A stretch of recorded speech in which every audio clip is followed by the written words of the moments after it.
So back again. I failed dismally in my attempt to finish 12 and 13 in 20 minutes in that last movie. So now we are just on question 13, because that's worth almost a quarter of the points for the whole exam. So very uneven distribution of points, but I guess that's just the old A-level for you, isn't it?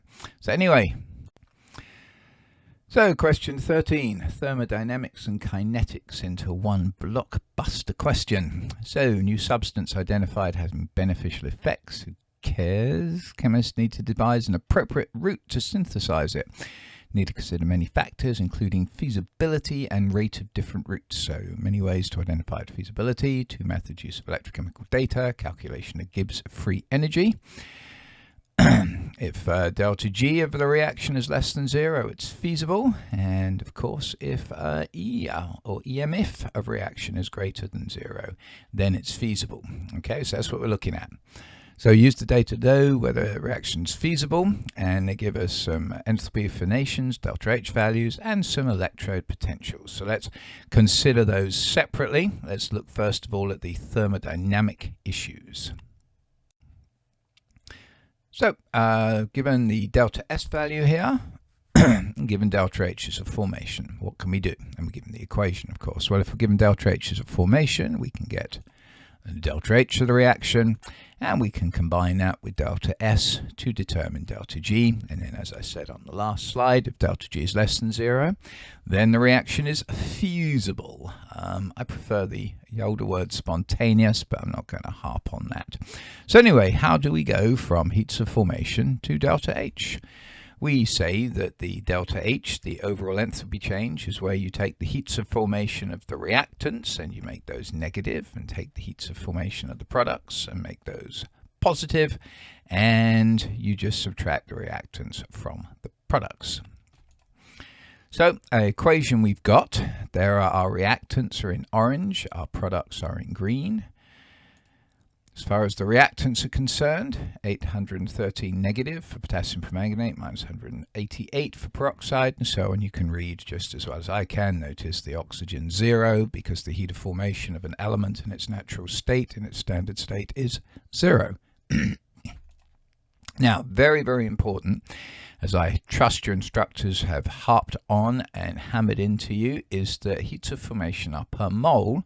So therefore, we have to incorporate the stoichiometry. We have to incorporate the relative numbers of moles. We have to include the coefficients. So we need 2 of the permanganates, we need 5 of the peroxides, 6 of the HCl's, 2 of the MnCl's, 8 of the waters, 5 of the zeros, so we don't count, and 2 of the KCl's. So punch all that in and we get those values for the combined heats of formation of reactants, heats of formation of the products. Subtract the reactants from the products and we get the heat of formation minus 1006 kilojoules per mole. So now we will say delta G, which is what we're ultimately after, is delta H minus T delta S. Pop everything in, delta H minus 106 kilojoules per mole, temperature 298 Kelvin, delta S 9 joules per Kelvin per mole. We realize at this point we've got kilojoules on one, joules of another. We cannot mix and match units. We've just got to match them. So therefore we turn the joules into kilojoules and we find that delta G minus 1009 kilojoules per mole. Very, very distinctly less than 0. Therefore very, very distinctly feasible. Moving to the second set of data we're supposed to look at to decide if it's feasible, and we see we've got standard electrode potentials. We're given all of these first of all as half reactions, and they're also net ionic equations. And finally, of course, we should notice they're not just half equations, they are both reduction half equations. Now, of course, you cannot have a redox reaction without the ox, so we're going to have to turn one of these reductions into an oxidation. Which one? Well, we're told it in the question, aren't we? Because we've got permanganate here and peroxide are the reactants. Permanganate is the reactant of this reduction, but a product of this second reduction, so therefore we're going to have to flip this one in order to make it our oxidation. And of course, when we flip the equation, as you see there, we also change the sign of E. So now we've got the reduction, we got the oxidation to get the overall EMF of the reaction, or E reaction, or E cell. We just combine the reduction potential, the oxidation potential, plus 0.84 volts. If it's positive, that means the reaction is feasible. So both the delta G and the E, the straight thermodynamic delta H, delta S information, and the electrochemical information agree that the reaction is feasible. In a lab, reaction obtained by mixing 0.5 molar acidified potassium permanganate, 0.5 molar hydrogen peroxide. Which are the approaches in part 1 suitable for working out whether it's feasible in this particular case, and how could you change the experiment to ensure the feasibility calculation is valid? Well, our delta G, they gave us the values for solid permanganate, liquid peroxide, gaseous HCl, and so on, okay? With the EMF, they gave us the net ionic equation associated with aqueous solution. And I've also popped in, of course, the spectator ions, so permanganate with potassium and so on. Well, obviously, this reaction that we're doing here is in aqueous solution, so that means that the EMF data is going to be much more valid for our particular considerations. How can we ensure that the experiment is valid? Well, our experiment that we did was dealing with standard conditions. Staying conditions are where you use concentration of 1 mole per cubic decimeter. So let's turn our attention now to kinetics. The fact that just because something is feasible thermodynamically might mean it doesn't happen because it's too slow. And you can help along using the catalyst. So anyway, data below give data. Table below that gives data on the initial rates for acid catalyzed brominations. There's the bromine, propanone, propanone there. And what we do with the acid catalyst, so in other words, messing around with the pH, doing it in acidic conditions, see those nice low pHs, we replace one of the H's on the propanone by a bromine. Well, now, first thing is show the reaction first order with respect to H+. Well, we got the pH, which of course is not the H+ concentration, but we readily get the H+ concentration by taking 10 to the power of minus the pH, as we've done before and as we see here. So now look at this. We'll see that in the first 4 reactions, we keep bromine the same and then double it for the 5th one. Throughout, we alternate pretty much between 0.8 and 0.4 for the propanone. And then for H+ concentration, we decrease it by a factor of 10 for the 2nd and the 3rd, and then by a factor of another 10 for the 4th and the 5th. So first thing is, first order with respect to H+, let's see what we can do by inspection. And we see that between, for example, 1 and 2, bromine's the same, propanone's the same, rate goes down by a factor of 10, and the H+ concentration goes down by a factor of 10. So in other words, both decrease by a factor of 10. We can see the same idea if we compare 2 and 4. Same bromine, 0.1, 0.1, same propanone, 0.8, 0.8. Rate goes down by a factor of 10 because the concentration of H+ goes down by a factor of 10. So therefore, whatever we do to the H+ would appear to do the same thing to the rate. The rate is proportional to H+. It is therefore first order. Next lot says give a rate equation for this and giving the values and the units at a rate constant. So in other words, it's not enough to know that the H+ is first order. We've got to look at what happens to the bromine, what happens to the propanone. Now, I've been told that you like to do this by inspection, but let's throw in a way that will guarantee that you are able to do it regardless of how weird the numbers are. So first thing we do is we say, well, our rate equation is going to be K times the concentration of the bromine raised to some power, its order, times the concentration of propane raised to some power, its order, times the concentration of H+ raised to some power, its order, because those are the 3 things that could affect the rate constant. And then, of course, we say, well, we know that C equals 1. So what we've got to do is figure out what's A, the order of Br2, and what's B, the order of propanone. So by inspection, you would go ahead and start matching things up. But let's make it a little bit more formal and label each of these equations 1, 2, 3, 4, 5. Now, if we compare, for example, equations 2 and 3, why would we compare equations 2 and 3?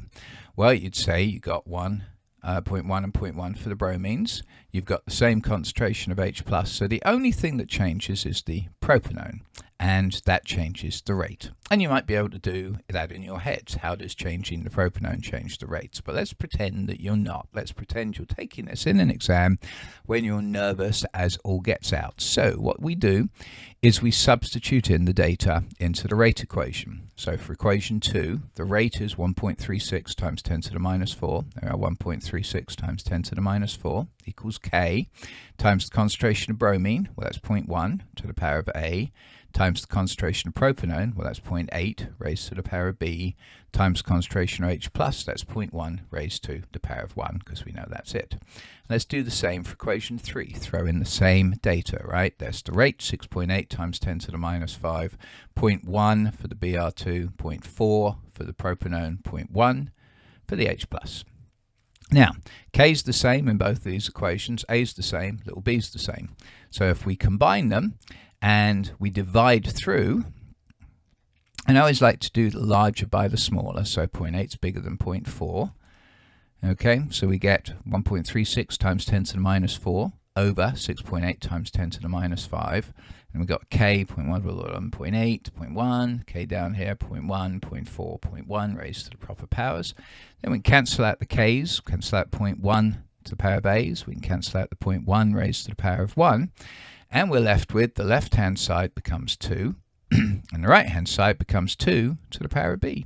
So 2 is 2 to the power of B, B is equal to 1. Okay, as you could have seen, because of course what happens between 3 and 2 is we double the propanone, and this number here is double it to get that. But you might not have been able to see that too well by inspection. This formalizes it. So anyway, now we can change the B to 1. So now what we want to do is we want to figure out what A is. So we got to find two equations that differ in Br2. So you know it's got to involve 5 because that's the only one that's different. Pick else, what else you want. Let's say 3 just for fun because the propanone's the same in 3. So throwing it in, that's 5. There's the data popped in for 3. Pause it to make sure you see where things are coming from. Let's go ahead and divide. Hope to get rid of everything except the A's. So divide the larger by the smaller. So I'm going to use this bigger number here, 6.8 times 10 to the minus 5, divided by 6.8 times 10 to the minus 6. Make sure you see everything popping in properly. Now, the left-hand side becomes 10. The right-hand side, we can cancel out the K's, we can cancel out 0.4 to the power of 1, and we're left with this is 1 over 2, so a half to the power of A, times 10. Right, 0.1 divided by 0.01 is 10. So in other words, 10 divided by 10 is a half raised to the A. The only way we can get 1 when we raise a half to a power is for A to be 0. So in other words, it's 0 order in R2, excuse me, 0 order in Br2. Now that's our rate equation. Now what we want to do is get the rate constant, so all you do is substitute back in. I would strongly recommend that when you do that, you do it several times to check yourself. So I would take data for equation 1, data for equation 3, and data for equation 5. And the reason why I'm taking 3 of these things is to make sure that I have some variation in all of the values that I'm picking. So you see I've got 0.1s and 0.2 there, I've got 0.4s and 0.8 there, I've got 0.1s and 0.01s there, so that if I'd messed up one of the orders, then I would find that out. If you only pick one of these and you messed up one of the orders, then you're not going to know if you got it right or not. But the only way that I'm going to get the same value for K, which I should do for each of these 3 sets of data, is as a double check for my rate equation. So anyway, K is 0.0017, whichever one of these I pick. Now, as far as the units are concerned, well, that's our equation. Units of rate are moles per cubic decimeter, in this case per minute, right? Always watch out for the signs, the units of the time. And over on the right hand side, well, we don't know what the units of K are, but the units of concentration are always moles per cubic decimeter. So I've got a mole per cubic decimeter on the left, I've got at least 1 mole per cubic decimeter on the right, so cancel out. So K's got to have per minutes as a unit, but then I've got to get rid of this moles per cubic decimeter, so I have to have per mole cubic decimeters on the units of K to cancel out the moles per cubic decimeters that are here. So anyway, that gives me K 0.0017 moles to the minus 1, cubic decimeters, minutes to the minus 1. Suggested mechanism given below. State and explain whether this proposed mechanism is correct. I said this in the class, I'm going to say it to you all. You can't know if a mechanism is correct. You can't see the molecules doing things except under extremely super wonderful fast conditions, which even then you're just getting an idea of it. You're not seeing the molecules doing anything. So all you can ever do with a proposed mechanism is talk about whether it could be correct or if it could not be. Now I'm going to add a little bit to what you want here. Right. First of all, in a mechanism, all steps must be elementary steps that are either uni or bimolecular. Unimolecular means there's one species involved in a reaction. Bimolecular means two species. So this first one is bi, the second one is uni, the third one is bi. Right? Two things, one thing, two things. Okay. Termolecular, which would be three things banging together all at once in the right orientation and the right place. Those of you who play snooker or pool will realize that's very, very, very rare. A mechanism must add up to the overall reaction. Okay, any intermediates cancel out. So here's the overall reaction. We start off with propanone and bromine. That's fine. We make this cation here. Well, that cancels out with itself in the second step. We make it, we use it up. We make another cation in the second step, which we then use up in the third step. We make a bromide in the first step, which we use up in the third step. Okay, and so putting it together, what we're left with is propanone, there we are, bromine, there we are, going to HBr, there we are, and this brominated version of propanone, there we are. So that's good. Big thing is the slow step must agree with the rate law. Well, our rate law is K times the propanone times the H+, which means that the H+ must occur in the mechanism because it's part of the slow step. Well, nowhere did this proposed mechanism have H+ in it, so it cannot be correct. Okay? Finally, why homogeneous catalysts can be an environmental advantage but a problem isolation of product. Well, homogeneous catalysts means that you just mix up all the species in solution or in a given solid or whatever, so you don't have to give massive amounts of energy to heat everything up or to have high pressures and so on. Trouble is though, that means your products are also in the solution, so it's harder to separate them.